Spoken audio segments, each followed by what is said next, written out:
Who are some of the visionaries in this community who have affected you? I asked that at the 9 o'clock service this morning. It was amazing. Immediately people started naming people, a number of them sitting in this room today, who had a vision of a renewed downtown and did great things to help it happen, like Mr. Weeks. People who had a vision of keeping our church together and teaching and moral influences, like Ms. Lamb for her class. Where are the visionaries, the leaders today? They're sitting right here. It's us. And we're going to need every one of them. If you haven't seen it, pick up the most recent copy of the Smithsonian Institute magazine. They're celebrating 40 years of that magazine, and they've asked futurists to name 40 things that we can expect in the next 40 years. Fascinating, some of the things that they list, and I thought I would bring up just a few of them this morning. Not all of them positive, not all of them negative.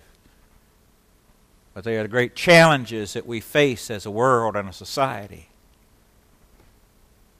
There's pretty much unanimity among this group that in the next 40 years, that's not that long, many of you sitting here this morning will see these things happen. They all agree that our coral reefs, the great breeding ground of fishes and life in the seas, will almost be wiped out. We're dumping so much poison into the oceans, reminded by this spill. It's God's world. What will we do? How will we face that as a people? We're going to need to call on every one of the witnesses we can get our hands on. We'll still eat fish, but they may be grown in tanks. It's clear we're killing our oceans. One of the interesting things that these futurists predict in the next 40 years is that the heartland in America will revive. It's getting too expensive to live on the coastal areas. And we're going to see a migration back into the middle of the country. There's also going to be a great revitalization of agriculture as we grow biomass to fuel our automobiles and to power our engines. That's going to be interesting, isn't it? To see a shift in population back toward the center of the country. Be more like it was around the turn of the century, the 1900s.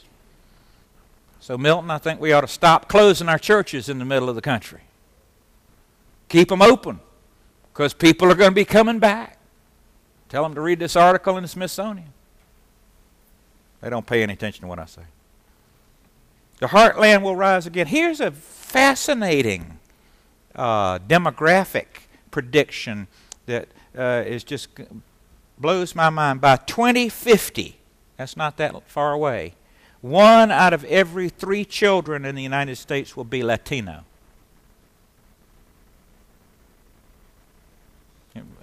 One out of every 3. We better start learning Spanish. I'm glad my daughter speaks Spanish. She's given me a beautiful little Latina grandchild, Isabella.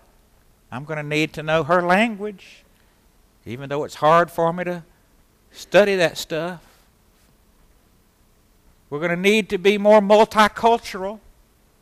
We're going to have to open our doors to a greater expanse of people and speak their language. And maybe on the 4th of July, not only will we shoot off some firecrackers, but we'll whack at a piñata. You know, we need to... I saw a piñata in Mexico that was as big as a chandelier. It's the biggest piñata I'd ever seen. You remember that one that we saw in Puebla down there? It was huge. I'd love to see us whacking at that thing one Sunday morning and candy spill out everywhere and the children squeal. And it's a new day. It's a new world. We've got to adapt.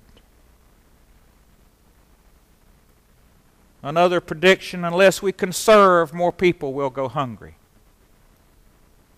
We've got to conserve our land. We can't just continue to build on it nonstop. We have to see that land is precious. And we're building all over Fayetteville now, and we're excited about it. There's this new big complex going up on the corner of All-American Highway and Santa Fe Trail out there. It's going to be called the North Carolina Military Business Center. And that's great. It'll hire a lot of people, but there's that much more land that's gone. There won't be growing any potatoes and peas on it. We're going to have to learn to conserve our land to be able to feed people. And finally, this bit of good news. Within the next 40 years, they predict that science will enable people to regrow limbs. That'll be interesting, won't it?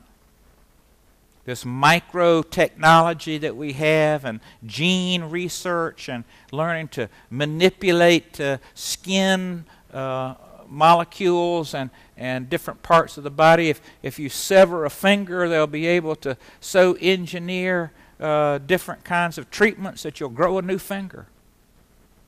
Grow a new ear if that gets lopped off. Sometimes I'd like to grow a new nose just because I'm not happy with my nose. All these things that we'll see in the next 40 years, we're going to need a cloud of witnesses to help us deal with these challenges. And they're already here. Well, you say, David, how are we going to do that? These things sound fantastic. Well, to do that, we're going to need a lot of encouragement, and we're going to need a lot of spiritual wisdom and spiritual strength. And the place that we get that, one of the places that we get that, is at the Holy Communion. It's like a big spiritual battery. And when we need to be filled up with God's power so that we can face these challenges for the future, and so that we can reach out to new people and bring them in, we come to the table.